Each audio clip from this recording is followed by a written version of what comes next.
Ashiq, new York টাইমসের একটা প্রতিবেদন আমি দেখছিলাম, এটা ডিসেম্বরে এসেছে প্রতিবেদনটা। সেখানে বলা হয়েছে ইন্ডিয়া কি এখন আসলে হিন্দু ফার্স্ট কান্ট্রি কিনা। আরএসএস এর কথা তারা বলেছে এবং বলেছে 100 বছর ধরে আরএসএস এই চেষ্টাটা করে গেছে ভারতকে হিন্দু ফার্স্ট কান্ট্রি বানানোর জন্য। আরএসএস এর তো আসলে আরএসএস এর কথা কি বলবো, আরএসএস এর মোটোই তো এটা হচ্ছে উগ্র হিন্দুত্ববাদ তৈরি করে হিন্দু ভোটারদের পুরো ভোটটা নিজেদের বিজেপির জন্য নিয়ে, এটাই হচ্ছে তাদের মূল টার্গেট। হ্যাঁ, তো এই যে দেখেন যে পশ্চিমবঙ্গে কিন্তু কখনো আসলে বিজেপি ওইভাবে মাথা তুলে দাঁড়াতে পারে না।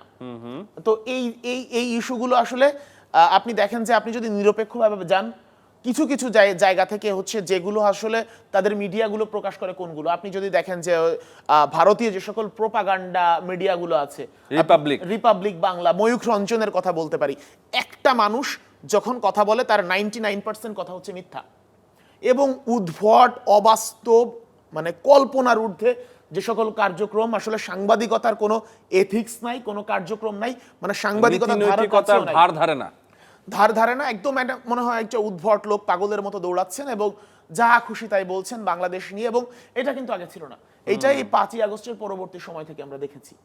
এবং এই যে সিচুয়েশনগুলো তারা তৈরি করে নিজেদের স্বার্থ হাসিলের চেষ্টা করে। আলটিমেটলি এই যে ওয়ার্ল্ড কাপে বাংলাদেশ মুস্তাফিজকে নিয়ে বিরোধিতা করা, হ্যাঁ, তারপরে বাংলাদেশের খেলতে যাওয়া না যাওয়া, বাংলাদেশের সীমান্ত কার্যক্রম, এই যে বাংলাদেশে যে বিপুল ভাবে ছড়ানো হয়, সবগুলো এক সুতোয় গাঁথা দেখানো যে হিন্দুদেরকে নির্যাতন করা হচ্ছে, এই হচ্ছে তাই হচ্ছে শান্তি। আচ্ছা, বাংলাদেশে হিন্দুদেরকে নির্যাতন করা হলে যখন কোনো হিন্দুকে, মানে যখন কোনো হিন্দু ধরেন বাড়ি থেকে উচ্ছেদ করা হচ্ছে, তখন এটাকে দেখানো হয় হিন্দু নির্যাতন।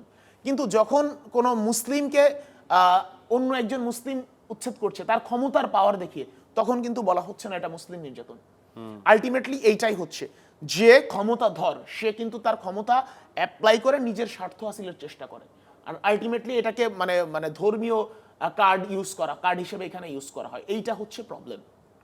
আশিক, জিও নিউজে বারবারই বলা হচ্ছে যে বাংলাদেশ যদি বিশ্বকাপ বয়কট করে সেক্ষেত্রে পাকিস্তানও বিশ্বকাপ বয়কট করতে পারে এবং আজকেও তারা এরকম একটি প্রতিবেদন প্রকাশ করেছে তাদের সোর্সের মাধ্যমে, সোর্সের সূত্র ধরে তারা এটা আসলে হওয়ার সম্ভাবনা একটা আছে। কারণ দেখেন যে একমাত্র যে ভোটটা বাংলাদেশের পক্ষে সেটা আইসিসিতে কিন্তু পাকিস্তান দিয়েছে এবং তারা এখানে ভারতের সঙ্গে তাদের যে ক্ল্যাশটা, এটা তো মানে পুরাতন, বহু বছরের পুরাতন ক্ল্যাশ। সে দেশভাগের আগে থেকে, দেশভাগের সময় তো আসলে ধর্মের ভিত্তিতে দেশভাগ করা হয়েছিল, রাইট? তো যে কারণে আসলে ভারত পাকিস্তান দ্বন্দ্ব তো বছরের পর বছর ধরে চলে আসছে। তো সেই জায়গা থেকে আসলে বাংলাদেশকে সাপোর্ট দেয়ার পাকিস্তান সাপোর্ট দিবে এখন এই মুহূর্তে, কারণ সেটা তাদের নিজেদেরও স্বার্থ আছে, পাকিস্তানের তাদের নিজেদেরও স্বার্থ রয়েছে। এই যে আইসিসি টি20 ওয়ার্ল্ড কাপ যেটা হবে, এই ওয়ার্ল্ড কাপ যদি ধরেন যে ভারত হোস্ট না হয়ে পাকিস্তান হোস্ট হতো, জীবনেও কারোর ক্ষমতা ছিল না, আইসিসির কখনোই ক্ষমতা ছিল না ভারতকে পাকিস্তানে খেলতে নিতে রাজি করার। আচ্ছা, ভারত পাকিস্তানকে তাদের মাটিতে মানে আমন্ত্রণ জানায় না। যখন ধরেন যে ওয়ার্ল্ড কাপে ইন্ডিয়া পাকিস্তান ম্যাচ হয়, তারা তো সেই ম্যাচটা না খেললেও পারে ভারত, কিন্তু সেই হিম্মত তো তারা দেখায় না। সেই ম্যাচ তারা খেলবে এবং সেই ম্যাচ তারা নিরপেক্ষ ভেন্যুতে নিয়ে খেলবে।